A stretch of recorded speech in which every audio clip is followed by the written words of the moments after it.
എല്ലാവരും science background ആണോ? കുട്ടികൾ എത്രാം ക്ലാസ്സിലൊക്കെ പഠിക്കുന്നത്? Degree, PG, second year, BTech, plus 1. പിന്നെ സ്റ്റുഡൻസ് ഇല്ല, എല്ലാവരും വർക്ക് ചെയ്യുന്നവരാണല്ലേ. അപ്പോൾ നമ്മൾ മെറ്റീരിയൽസിനെ കണ്ടക്ടിവിറ്റിയുടെ ബേസിസിൽ മെയിൻലി 3 ആയിട്ടാണ് ക്ലാസിഫൈ ചെയ്യുക: conductor, semi conductor, insulator.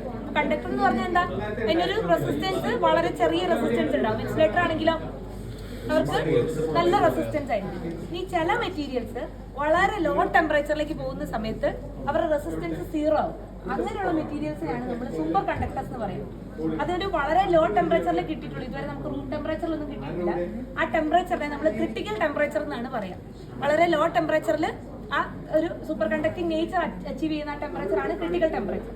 Depends on that critical temperature, we can classify it into 2. Type 1 superconductors and Type 2 superconductors. Type 1 എന്ന് പറഞ്ഞാൽ വളരെ ലോ ടെമ്പറേച്ചർ സൂപ്പർ കണ്ടക്ടേഴ്സ് ആണ്. 10 കെൽവിനിലൊക്കെ താഴെയാണ്. 10 കെൽവിൻ എന്നൊക്കെ പറഞ്ഞാൽ നമുക്ക് ഇമാജിൻ ചെയ്യാൻ പറ്റുന്നുണ്ടല്ലോ അല്ലെ? റൂം ടെമ്പറേച്ചർ എത്രയാണ് അല്ലെ? 0 ഡിഗ്രി സെൽഷ്യസ് എന്ന് പറയുന്നത് 273 കെൽവിൻ ആണ്. അപ്പൊ 10 കെൽവിൻ എന്നൊക്കെ പറഞ്ഞാൽ അത്രയും വളരെ ചെറിയ ടെമ്പറേച്ചർ ആണ്. ഇനി ഹൈ ടെമ്പറേച്ചർ സൂപ്പർ കണ്ടക്ടേഴ്സ് എന്ന് പറഞ്ഞാൽ ഏകദേശം 90-80 കെൽവിൻ ഒക്കെയാണ്. അത്ര വലിയ ഹൈ ടെമ്പറേച്ചർ ഒന്നുമല്ല, 80 കെൽവിൻ ഒക്കെയാണ്.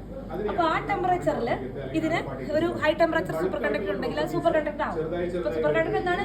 റെസിസ്റ്റൻസ് 0 ആവുന്നതാണ്. ഇനി അതിന് വേറൊരു പ്രത്യേകത കൂടെ ഉണ്ട്. സൂപ്പർ കണ്ടക്ടേഴ്സ് ആ സൂപ്പർ കണ്ടക്ടർ ആവുന്ന സമയത്ത് അത് മാഗ്നറ്റിക് ഫീൽഡ് ലൈൻസിനെ അതിന്റെ ഉള്ളിലേക്ക് കടന്നു വരുന്നില്ല. റെസിസ്റ്റൻസ് 0 ആവുന്നതോടൊപ്പം തന്നെ മാഗ്നറ്റിക് ഫീൽഡിൽ അതൊരു പെർഫെക്റ്റ് ഡയാമാഗ്നറ്റ് ആയിട്ട് ആക്ട് ചെയ്യും. അതുകൊണ്ട് നിങ്ങൾ സൂപ്പർ കണ്ടക്ടിങ് ആയിട്ടുള്ള ഒരു സൂപ്പർ കണ്ടക്ടറിനെ മാഗ്നറ്റിക് ഫീൽഡിൽ വെച്ച് കഴിഞ്ഞാൽ അത് ഫീൽഡിൽ ലെവിറ്റേറ്റ് ചെയ്ത് പൊങ്ങി നിൽക്കുന്നത് നിങ്ങൾക്ക് കാണാൻ സാധിക്കും. കണ്ടോ?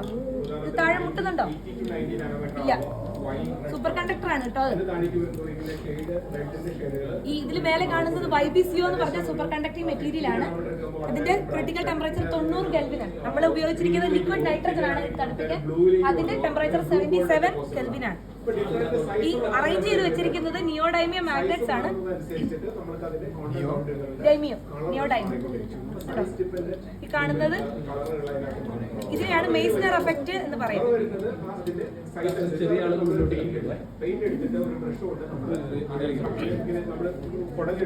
ഇനി ഈ വളരെ ചെറിയ ബലൂൺ കണ്ടോടാ? ഈ ബലൂണിനെ തണുപ്പിച്ചാൽ എന്ത് പറ്റും നോക്കാം നമുക്ക്. ചെറുതാവും അല്ലെ? എങ്ങനെ അറിഞ്ഞാൽ ചെറുതാവുമെന്ന് ഒരു പ്രാവശ്യം കണ്ടായിരുന്നല്ലേ? ഓ ശരി കൊച്ചു കള്ളൻ.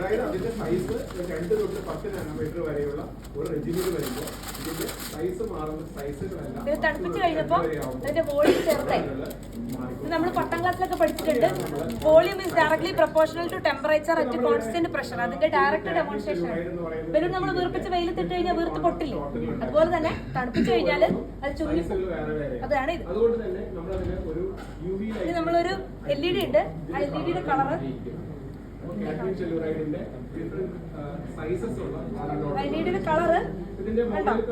ഈ കളറാണ്.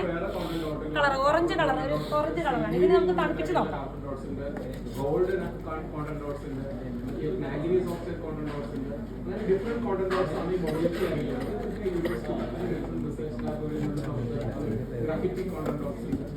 ഇത് തണുപ്പിച്ചിട്ടുണ്ട്. ടെമ്പറേച്ചർ എത്രയാ? 77 കെൽവിൻ. കണ്ടോ? കളർ മാറിയില്ലേ? മുമ്പേ കണ്ട കളറാണോ? അല്ല.